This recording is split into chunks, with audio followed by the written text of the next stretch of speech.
El joven planeta Tierra.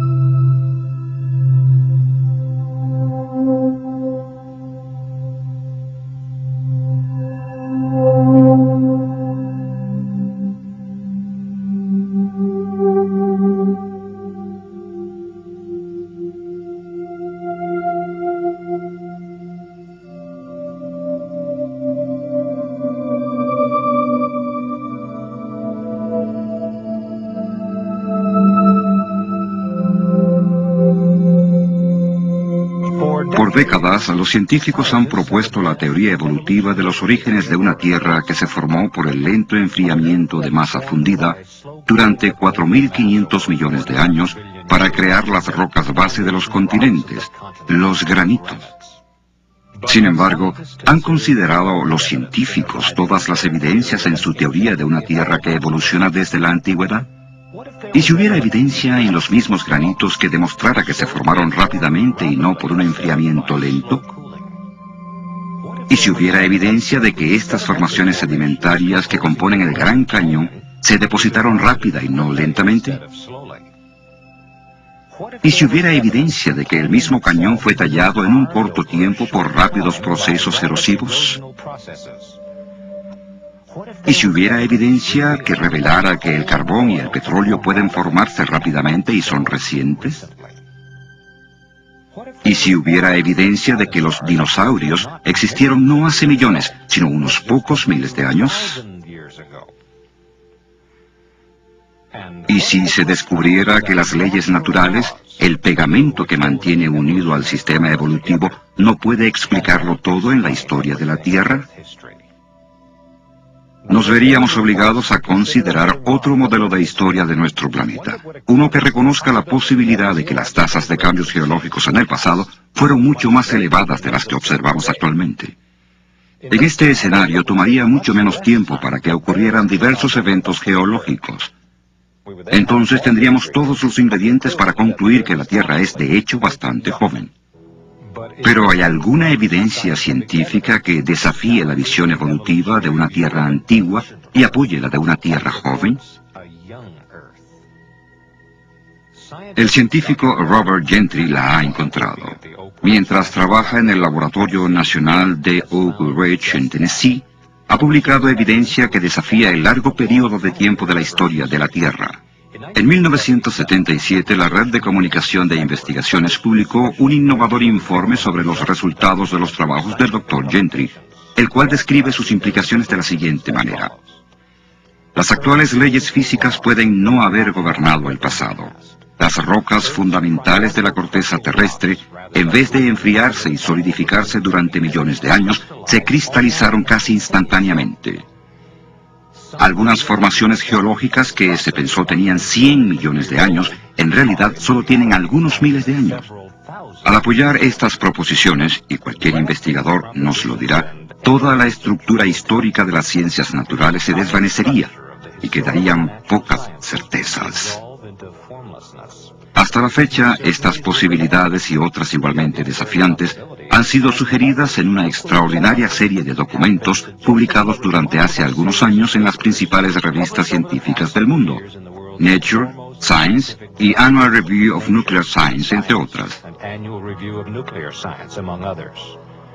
Red de Comunicación de Investigaciones, Informe Importante, 1977. Parte de la investigación del Dr. Gentry a la que se hace referencia en esta cita pertenece a su trabajo con madera carbonizada en lo que se conoce como la Meseta de Colorado, una extensa región geográfica que abarca parte de Colorado, Utah, Arizona y Nuevo México.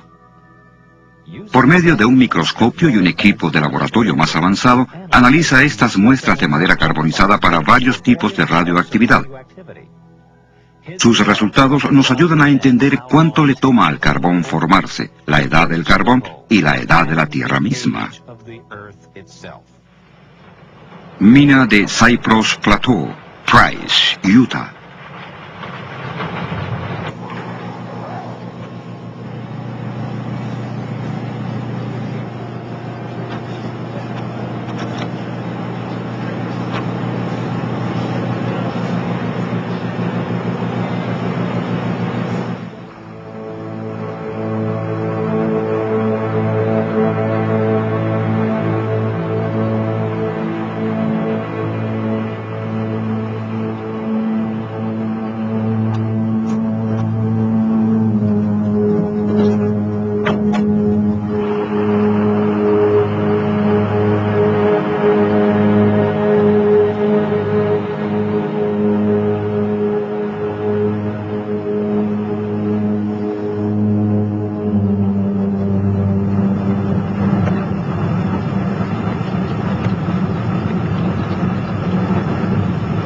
...610 metros, 10 kilómetros bajo tierra.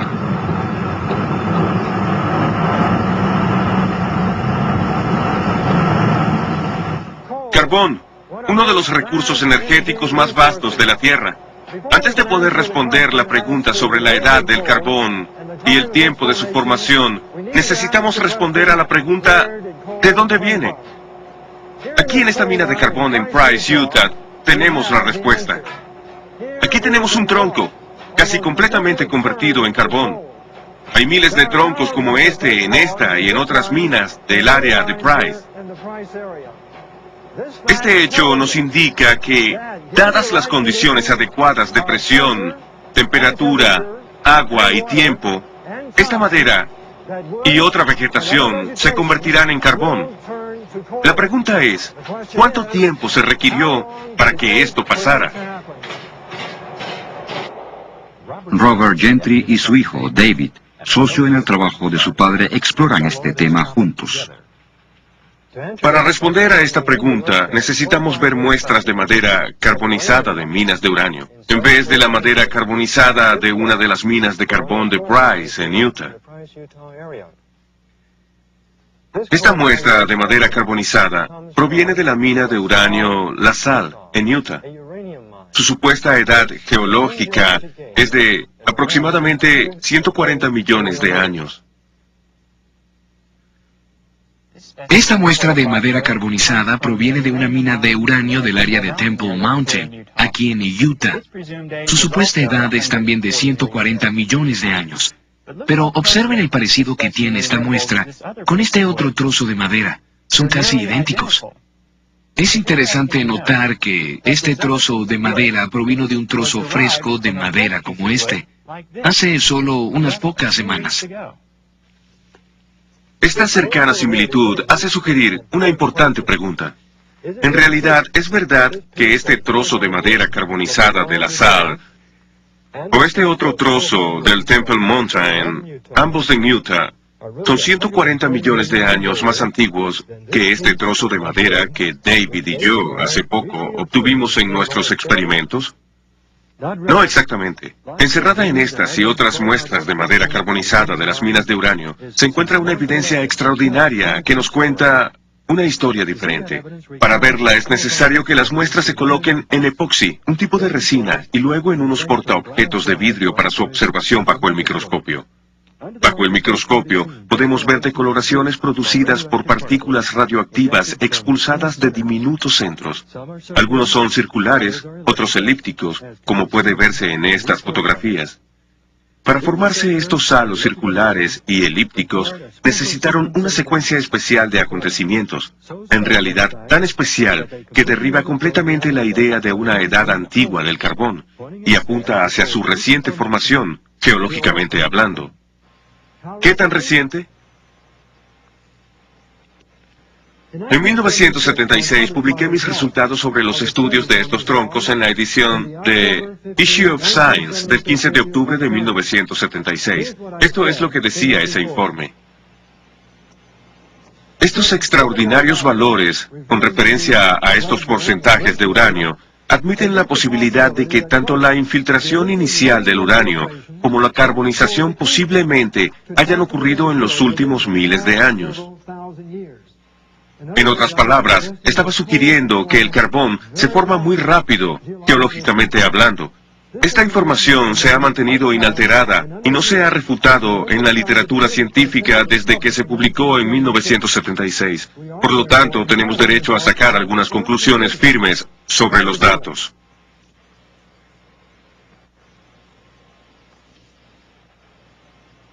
Los geólogos han supuesto que el Eoceno fue hace casi 60 millones de años, el Cretáceo hace 110 millones de años, el Jurásico hace 160 millones y el Triásico hace 225 millones. Pero los resultados que hemos presentado contradicen esa información, y lo que muestran es el entierro simultáneo de todas estas formaciones hace varios miles de años. Estos resultados pertenecen al origen y a la edad del carbón, donde quiera que se encuentre. Bahía de Catherine Hill, Australia. No lejos de esta zona costera, cerca del punto de rocas planas, se encuentra un objeto de gran interés geológico, un antiguo árbol. Pueden verse los restos fosilizados de este árbol que se extienden sobre 3,5 metros de capas sedimentarias entre 2 vetas de carbón localizadas aquí. Hace años, cuando una compañía minera excavó las capas que cubrían el árbol, se podía ver que el pie del árbol se extendía hacia la parte más baja de la veta de carbón. Desde ese entonces, la parte inferior del árbol se ha separado. Incluso ahora, con su reducida longitud, el árbol se extiende a través de capas que, normalmente, los geólogos opinan que toman cientos de miles de años en acumularse. Pero estas capas no pudieron tardar tanto tiempo, ya que el árbol se hubiera podrido mucho antes de que los sedimentos hubieran tenido tiempo de acumularse a su alrededor. Más bien, este árbol es un testimonio mudo de su catastrófico entierro en al menos 2 secuencias de depósitos de ceniza volcánica. Como lo indica la evidencia, probablemente el árbol quedó enterrado en una serie de flujos de ceniza volcánica con muy poca separación entre uno y otro, similar, tal vez, al catastrófico entierro de miles de árboles en el monte St. Helens en el estado de Washington. Pero si el carbón se formó rápidamente, esperamos ver lugares donde los geólogos han encontrado grandes dificultades para explicar su origen, por la lenta acumulación de vegetación. Así que veamos de cerca la evidencia de la formación del carbón, como ocurre en la espectacular cuenca del río Powder, en Wyoming y Montana. La mina abierta de la empresa AMAX en Eagle Butte, cerca de Gillette, Wyoming, revela las enormes reservas de carbón que son visibles por los métodos de explotación a cielo abierto utilizados aquí. La mina de Eagle Butte posee capas de carbono vetas con un espesor aproximado de 37 metros. Esta mina es parte de un área rica en carbón mucho más grande, conocida como la cuenca del río Powder. Esta gigantesca reserva de 26.000 kilómetros cuadrados, ubicada entre las Black Hills de Dakota del Sur al este y las montañas Big Horn al oeste, se extiende hacia el norte hacia el río Yellowstone en Montana y hacia el sur hasta Casper, Wyoming. La inmensidad de los depósitos de carbón de la cuenca del río Powder ha llamado la atención de geólogos durante décadas. Tal interés se documentó en la edición de mayo de 1993 de Earth Magazine. El artículo El carbón del río Powder, enigma geológico, dilema ambiental, incluía estas afirmaciones.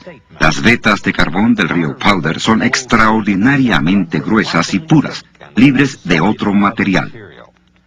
Por lo general, los sedimentos superfluos como la arcilla lavan un depósito antes de que las vetas de carbón puedan hacerse muy gruesas, pero el carbón del río Powder está contenido en inmensas franjas, algunas de más de 60 metros de espesor.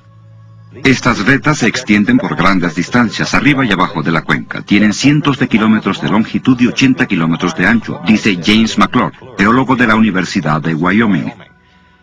No son pequeñas agrupaciones de 1 hectárea o 2, son algo inmenso. McClure, que estudió la cuenca por más de una década, dice que no hay otro lugar en el mundo que tenga tantas vetas de 15 metros o más de grosor. Pero la cuenca del río Powder no es solo un recurso económico. Para los geólogos también es un intrigante enigma científico. Los geólogos han estudiado la cuenca por más de un siglo, principalmente para responder a una difícil pregunta. ¿Cómo las vetas llegaron a ser tan enormes? O, para ser más precisos, ¿por qué las vetas no se diluyeron han propuesto la teoría evolutiva de los orígenes de una Tierra que se formó por el lento enfriamiento de masa fundida durante 4.500 millones de años para crear las rocas base de los continentes, los granitos. Sin embargo, ¿han considerado los científicos todas las evidencias en su teoría de una Tierra que evoluciona desde la antigüedad? ¿Y si hubiera evidencia en los mismos granitos que demostrara que se formaron rápidamente y no por un enfriamiento lento? ¿Y si hubiera evidencia? ¿Y si se descubriera que las leyes naturales, el pegamento que mantiene unido al sistema evolutivo, no puede explicarlo todo en la historia de la Tierra? Nos veríamos obligados a considerar otro modelo de historia de nuestro planeta, uno que reconozca la posibilidad de que las tasas de cambios geológicos en el pasado fueron mucho más elevadas de las que observamos actualmente. En este escenario tomaría mucho menos tiempo para que ocurrieran diversos eventos geológicos.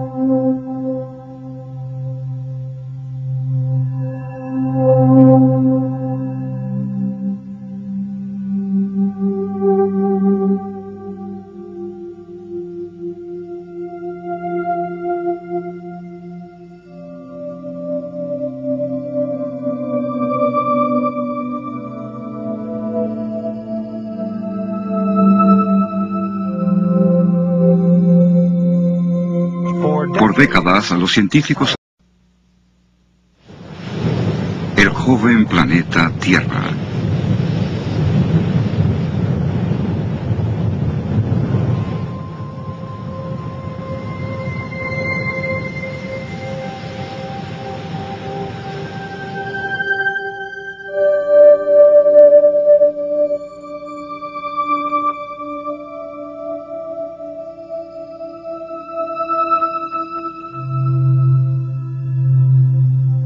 De que estas formaciones sedimentarias que componen el Gran Cañón se depositaron rápida y no lentamente. ¿Y si hubiera evidencia de que el mismo cañón fue tallado en un corto tiempo por rápidos procesos erosivos? ¿Y si hubiera evidencia que revelara que el carbón y el petróleo pueden formarse rápidamente y son recientes? ¿Y si hubiera evidencia de que los dinosaurios existieron no hace millones, sino unos pocos miles de años?